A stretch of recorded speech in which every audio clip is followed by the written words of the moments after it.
The tip this week is about the figure 8 join for seaming again.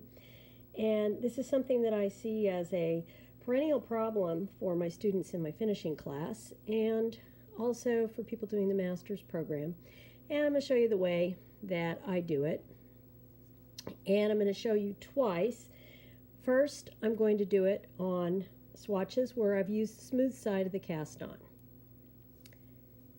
If you can see, both of these little postage size, am I lazy or what, swatches are smooth side. And then I have also done some with the bumpy side, because if you recall from level 1, the master's program, or from my basics class, this really is a matter of personal preference. So one thing you don't want to do is do a bumpy side on one and a smooth on the other. That's not good.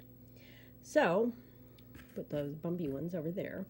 And the question that came up in my class when I was teaching this, the correspondence course, was where to start. And you start in the cast on edge. So let's look at this smooth side here. And there's my cast on edge right there. And where I'm going to place the seam is in the horizontal bars between the selvage stitch and the next column in. So you can kind of see these. And I knit these swatches with slightly larger needles than I might normally do. Okay, so that's on one side where I'm going to be joining it. And then on the other, I want to do the same thing. And I've got my yarn tail there, which is kind of complicating it. And here we go. Now, whenever I do a seam, particularly if it's in a dark color, I could take the time to do this just to remind myself of where I'm placing it. Okay. And I can see my smooth side. Now, does it matter which side I start on? I can start on the left or the right. Doesn't matter. I generally start on the right. Now, what I don't want to do, since this is the column where I'm going to be doing my seam, is to insert my needle over in the selvage stitch. That's just going to make it awkward, and it doesn't look great, and it causes a problem. So what I want to do is I want to put it into the cast on edge. And the cast on edge, if I look at it, has 2 loops. Oops, sorry. Here's loop number 1, and if I dig in there a bit, I'm going to find a second loop, and then I'm going to have my first row. So again, let's see if I can get this closer.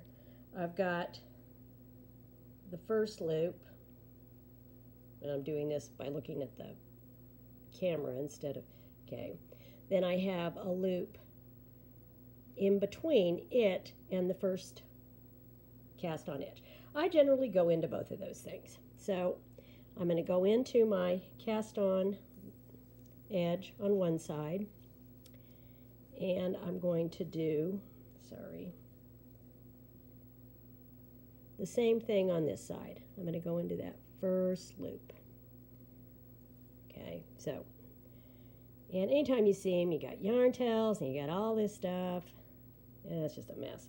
And now I'm going to go in to the same place I came out of, and I'm going to go into that second part of the cast on edge. Whoops.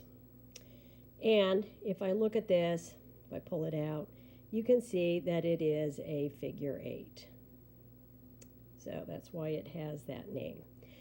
And then I'm going to go back in on this side into that second part of the cast on edge.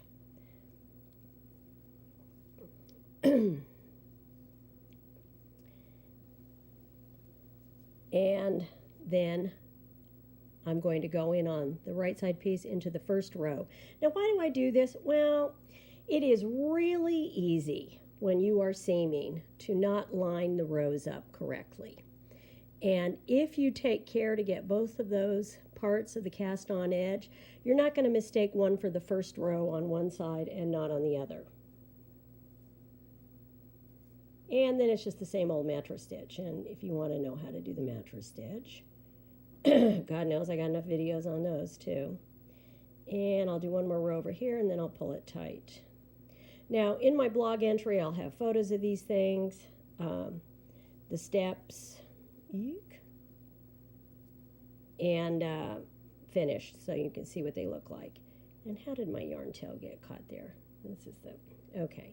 So if I pull this thing tight, you know that when you're doing the mattress stitch, pull it tight, and there you have this lovely perfect join. It's aligned perfectly at the bottom. The loops of the cast on are aligned, the rows are aligned, there's no problem. Now again, the reason why I go into both lines of that cast on is to make sure that I don't think one is the first row and then on the other side don't see it, because it's not going to line up right.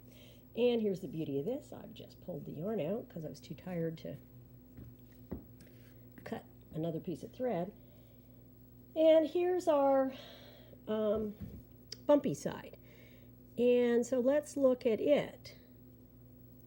Here is the bumpy side, and I'm doing the same thing. But the cast on edge on the bumpy side is going to look slightly different. And if I go in there, get real close, I've got this one here. And if I look closely, and I'm doing this without my reading glasses, there's one right here, and then there's the first row. So those are the ones that I'm going to do for this. This is really hard doing this with the camera. As you can tell, I'm running all over. Okay, so on this side, and on this particular swatch, I didn't use a slip knot, and so it's a little easier to see those. So here's one part of the cast on edge, there's the other part, and there's the first row. So I'm going to go in here to the first of the cast on edge, and it's a purl bump. You want to take care you're not splitting it. And then I'm going to go in on this side, and there's that same thing. Okay, now on this side I'm going to go into the one that's not quite so obvious, that's kind of buried in there. Get all these yarns out of here. Whoops, whoops, look what I did. I almost... Ugh. And I like finishing and seaming. Look at the troubles I'm having here. All these little dumb yarn ends. All right, and then I'm going to go in here. Going to kind of go in and really work around to find that second strand in the cast on edge. I'm going to have to get really close here because I can't see it from the distance. Okay. Oh, there it is. It's kind of hidden under, going into the same spot and out. Okay. There's my figure 8 again. I'm going to do the same thing on this side, only it's going to be a little easier to see on this side. I say that, now of course I'm having trouble finding it.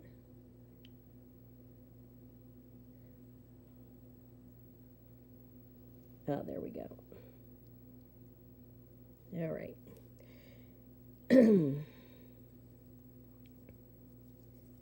Maybe if I'd made my swatches a little bigger, I wouldn't be having this problem. It's the price of being lazy. Okay, and then now I'm ready to go into the first row. First row, and the first row. And after that, they're easy to see. You can't miss them unless you're working in black. And if I pull these tight,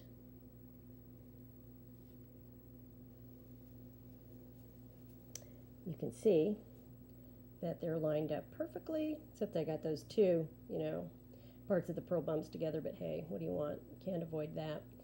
And we are good to go.